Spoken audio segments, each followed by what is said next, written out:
Dalam Perjanjian Lama, musuh kadang-kadang disebut sebagai duri di lambungmu.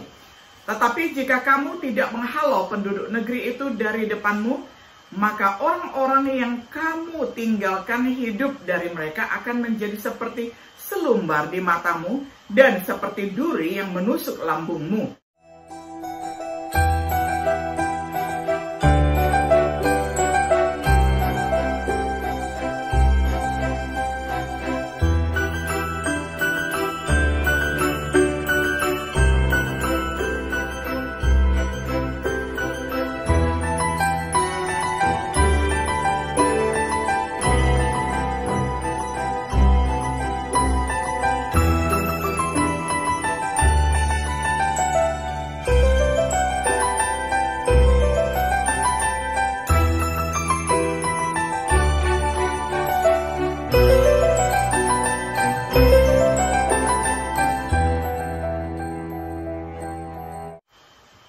Shalom, sahabat Biblika yang dikasih oleh Tuhan.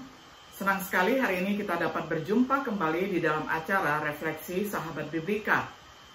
Pada hari ini kita tiba pada episode yang ke-11 di dalam serial pembahasan Kitab 2 Korintus dengan tema Duri Paulus dalam Daging. Kita akan membaca firman Tuhan dari 2 Korintus 12 ayat 7 hingga ayat yang ke-10. Saya akan bacakan untuk kita semuanya di dalam terjemahan sederhana Indonesia. Lagi pula, supaya saya tidak menjadi sombong karena hal-hal luar biasa yang Allah nyatakan, maka saya diberi suatu penyakit yang menyiksa tubuh saya. Allah mengizinkan Satanas mengirim penyakit itu untuk memukul saya supaya tidak terlalu membanggakan diri. Sudah 3 kali saya memohon kepada Tuhan supaya Dia menyembuhkan saya dari penyakit itu. Tetapi Tuhan menjawab, "Kebaikan hatiku sudah cukup bagimu, karena kuasaku menjadi sangat nyata ketika kamu lemah. Jadi, jauh lebih baik saya membanggakan kelemahan-kelemahan saya, supaya semakin terasa kuasa Kristus melindungi saya. Oleh karena itu, sebagai utusan Kristus, saya sudah belajar merasa senang ketika mengalami kelemahan, penghinaan, kesusahan, penganiayaan, maupun kesengsaraan. Sebab justru di dalam waktu lemahlah, saya benar-benar mendapat kekuatan."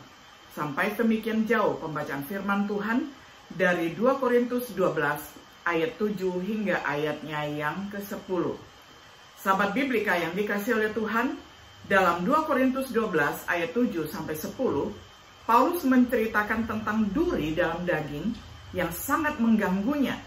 Itu adalah suatu yang dia doakan agar Tuhan singkirkan darinya.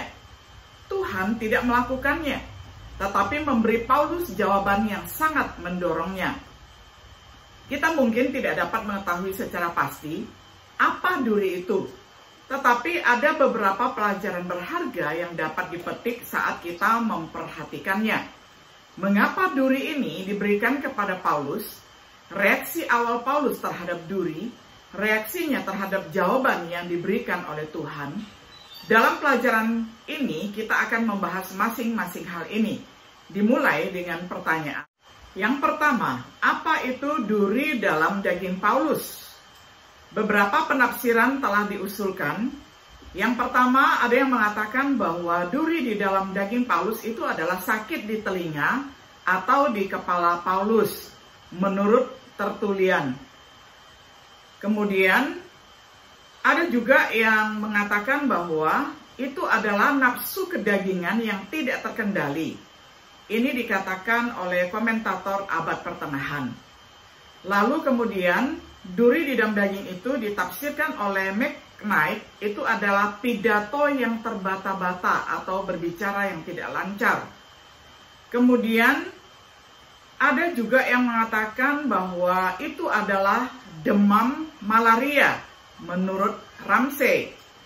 Kemudian ada juga yang menafsirkan bahwa duri di dalam daging Paulus itu adalah masalah mata akut, menurut Farrer dan lain sebagainya. Seperti bentuk para oftalmia ataupun radang bola mata. Berdasarkan komentar di dalam Galatia 6 ayat 11, Dalam bagian terakhir ini, perhatikanlah betapa besar huruf-huruf yang saya tulis kepada kalian dengan tangan saya sendiri. Mungkin awalnya disebabkan oleh penglihatan yang membutakan di jalan menuju Damaskus.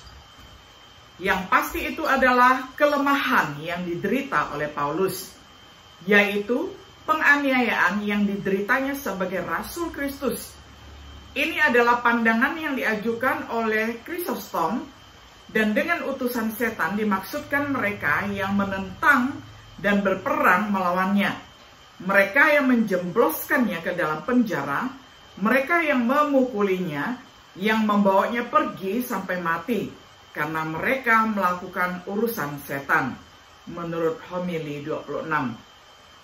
Kemudian Peter David dalam Hard Saying of the Bible menawarkan beberapa alasan untuk pandangan ini. Dalam Perjanjian Lama, musuh kadang-kadang disebut sebagai duri di lambungmu.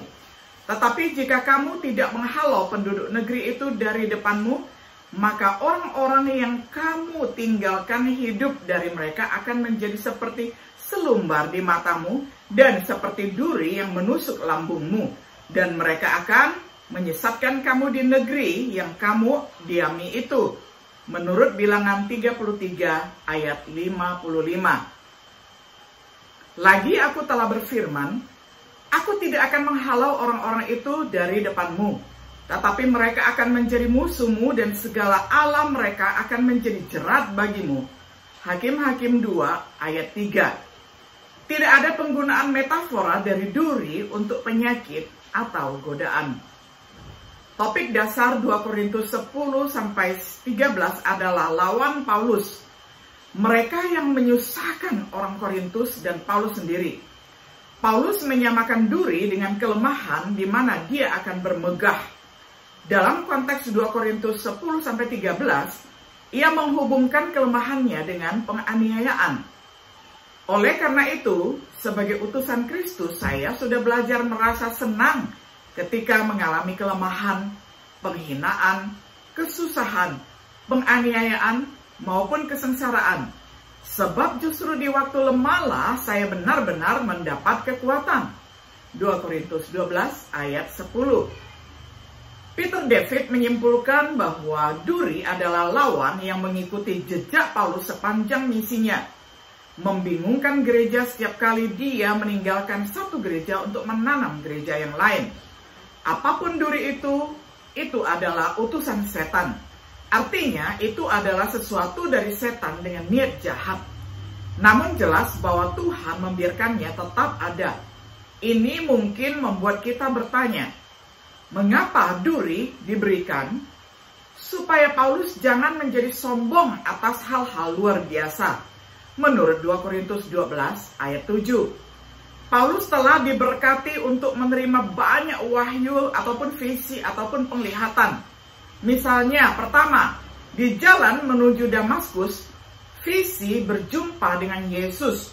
Menurut catatan Kisah Para Rasul 9 ayat 3-6. Kemudian di Yerusalem, visi Tuhan menyuruhnya untuk meninggalkan Yerusalem. Kisah Para Rasul 22 ayat 17-21. Kemudian di Troas, dia mendapatkan penglihatan orang-orang Makedonia yang memintanya untuk menyeberang melayani mereka. Kisah Para Rasul 16 ayat 8-10. Lalu di Korintus, Paulus mendapatkan visi ataupun mimpi serta penglihatan agar Paulus terus memberitakan Injil di sana. Kisah Para Rasul 18 ayat 9-11. Lalu di Yerusalem lagi, Paulus mendapatkan visi agar melayani di Roma. Kisah Para Rasul 23 ayat 11. Lalu di dalam perjalanan menuju ke Roma, di dalam kapal yang akan karam, malaikat memberitahu Paulus bahwa tidak ada seorang awak kapal pun yang akan mati tenggelam. Kisah Para Rasul 27 ayat 22-25. Lalu Paulus juga mendapatkan visi ataupun penglihatan tentang surga di dalam 2 Korintus 12 ayat pertama hingga ayatnya yang ke-6. Semua penglihatan itu akan sangat mudah membuat Paulus dipenuhi dengan kebanggaan atas wahyu-wahyu ini bagi jemaat di gereja untuk meninggikan atau mengkultus dia terlalu tinggi. Lalu kita melihat bahwa duri itu tujuannya adalah untuk menjaga dia di dalam 2 Korintus 12 ayat 7. Seperti seorang olahragawan, saya melatih diri dengan keras untuk dapat menguasai tubuh dan pikiran, agar jangan sampai saya sendiri gagal setelah mengajak orang-orang lain masuk dalam perlombaan rohani ini. 1 Korintus 9 ayat 27. Tapi ini adalah sesuatu yang dibawa kepadanya oleh setan. Penggoda eksternal ini dibiarkan tetap ada untuk membuat Paulus tetap rendah hati. Ada pelajaran praktis berhubungan dengan kerendahan hati. Kerendahan hati adalah sifat yang perlu bagi umat Allah. Sementara itu, penagih pajak berdiri agak jauh dari orang-orang lain. Dia tidak berani memandang ke langit seperti kebiasaan orang Yahudi waktu berdoa. Tetapi dengan sangat sedih dan menyesal, dia menundukkan kepalanya sambil berdoa, "Ya Allah, kasihanilah aku orang berdosa ini." Lalu kata Yesus, "Aku sungguh-sungguh berkata kepada kalian, ketika dua orang itu pulang ke rumah mereka masing-masing, doa penagih pajak itulah yang sudah diterima Allah, bukan doa orang Farisi. Karena siapa yang meninggikan dirinya akan direndahkan oleh Allah, dan siapa yang merendahkan dirinya akan ditinggikan." Lukas 18 ayat 13-14. Kepada para pemuda, hendaklah kalian menaati para pemimpinmu, hormatilah kemauan satu sama lain, bersikaplah rendah hati kepada semua orang, dan jangan menganggap dirimu lebih penting daripada saudara-saudari seimanmu. Karena Allah melawan orang-orang yang sombong, tetapi berbaik hati kepada orang-orang yang rendah hati. Karena itu, apapun yang terjadi, rendahkanlah hatimu di hadapan Allah yang Maha Kuasa. Maka pada waktu Dia berkenan, Dia akan meninggikan kamu. 1 Petrus 5 ayat 5-6. Terkadang ada gunanya memiliki bantuan dari luar untuk membuat kita tetap rendah hati. Ada pelajaran lain yang bisa dipelajari, yang akan kita lihat saat kita perhatikan hal yang kedua, reaksi Paulus terhadap duri. Sebagai manusia, dia ingin menyingkirkannya. 2 Korintus 12 ayat 8. Dia memohon kepada Tuhan 3 kali untuk menghapuskannya. Sama seperti Tuhan Yesus sendiri berdoa di Taman Getsemani menurut Lukas 22 ayat 39-43. Perhatikan persamaan yang menarik antara Paulus dan Tuhan Yesus. Keduanya berdoa 3 kali. Keduanya tidak menerima jawaban yang mereka doakan. Tapi mereka berdua menerima jawaban yang cukup. Seorang malaikat datang untuk melayani Kristus. Tuhan berkata kepada Paulus, "Cukuplah kasih karuniaku bagimu, karena kuasaku menjadi sangat nyata ketika kamu lemah." Ini harus mengingatkan kita pada prinsip-prinsip tertentu dari doa. Kita harus berdoa dengan ketekunan, Lukas 8 ayat pertama hingga 8. Kita harus berdoa dengan sungguh-sungguh, Matius 7 ayat 7. Kita harus berdoa secara khusus seperti yang dilakukan Paulus. Padahal Tuhan tahu yang terbaik untuk kita. Jadi jawabannya belum tentu sesuai keinginan kita. Pelajaran yang berharga memang, tetapi bahkan lebih banyak pelajaran dapat diperoleh seperti yang kita perhatikan. Yang ketiga, reaksi Paulus terhadap jawaban Tuhan. Perhatikan jawaban Tuhan lebih dekat. 2 Korintus 12 ayat 9a. "Cukuplah kasih karuniaku bagimu." Tuhan akan memberi Paulus apa yang dia butuhkan. Tetapi belum tentu apa yang dia inginkan. "Kekuatanku menjadi sempurna dalam kelemahanmu." Yaitu di saat-saat lemah dan kesulitan, kekuatan Tuhan dapat dirasakan sepenuhnya. Karena di saat-saat seperti itu, kita benar-benar bergantung pada Tuhan dan bukan pada kekuatan atau kebijaksanaan kita sendiri. Sekarang perhatikan reaksi Paulus. Aku akan bermegah dalam kelemahanku. 2 Korintus 12 ayat 9b. Daripada meratapi keadaannya yang sulit, dia akan bermegah di dalamnya, karena dalam kelemahan-kelemahan itulah dia memiliki kesempatan untuk mengalami kuasa Kristus dalam hidupnya saat dia membantunya menghadapinya. Saya menikmati kelemahan demi Tuhan, karena ketika saya lemah, maka saya kuat. 2 Korintus 12 ayat 10. Kelemahan bisa menjadi waktu untuk bersuka cita. Kita juga bersuka cita karena penderitaan yang kita alami. Mengapa? Karena kita tahu bahwa penderitaan itu membuat kita menjadi lebih tabah. Ketabahan itu membuat kita tahan uji. Tahan uji memberi kita pengharapan. Karena kita tahu bahwa penderitaan itu membuat kita menjadi lebih tabah, ketabahan itu membuat kita tahan uji memberi kita pengharapan, dan pengharapan tidak pernah mengecewakan, karena Allah sudah mencurahkan kasih-Nya untuk mengisi hati kita melalui Roh Kudus yang sudah diberikan kepada kita. Roma 5 ayat 3a. Karena itu, bisa menjadi waktu untuk mengalami kekuatan yang diberikan Kristus dan pengembangan karakter yang menyenangkan Dia. Karena kita tahu bahwa penderitaan itu membuat kita menjadi lebih tabah. Ketabahan itu membuat kita tahan uji. Tahan uji memberi kita pengharapan, dan pengharapan tidak pernah mengecewakan. Karena Allah sudah mencurahkan kasih-Nya untuk mengisi hati kita melalui Roh Kudus yang sudah diberikan kepada kita.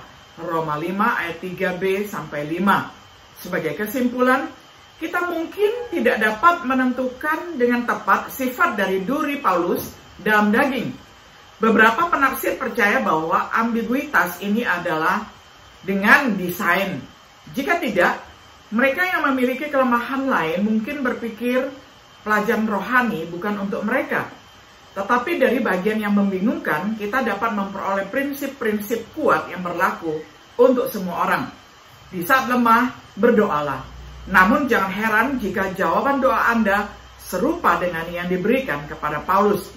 Cukuplah kasih karuniaku bagimu. Kekuatanku menjadi sempurna dalam kelemahanmu. Tuhan mungkin memilih untuk tidak menghilangkan kelemahan. Sebaliknya, Dia mungkin memilih untuk memberi Anda kekuatan untuk menanggungnya.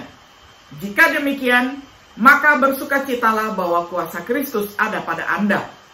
Saat kita menutup, pikirkan tentang pernyataan Tuhan yang berkaitan dengan masalah dosa dan keselamatan yang Dia tawarkan. Cukuplah kasih karuniaku bagi kamu. Sahabat Biblika yang dikasihi oleh Tuhan, kiranya apabila di antara kita ada yang memiliki duri-duri seperti yang dialami oleh Paulus di dalam kehidupan kita, dan setelah kita berdoa, tetap Tuhan menjawab seperti yang Dia lakukan terhadap Paulus, cukuplah kasih karuniaku bagimu. Kiranya kita juga belajar untuk mencukupkan diri, belajar untuk menerima semua kenyataan dengan tabah, karena Tuhan sedang melatih kita untuk mengembangkan karakter kita.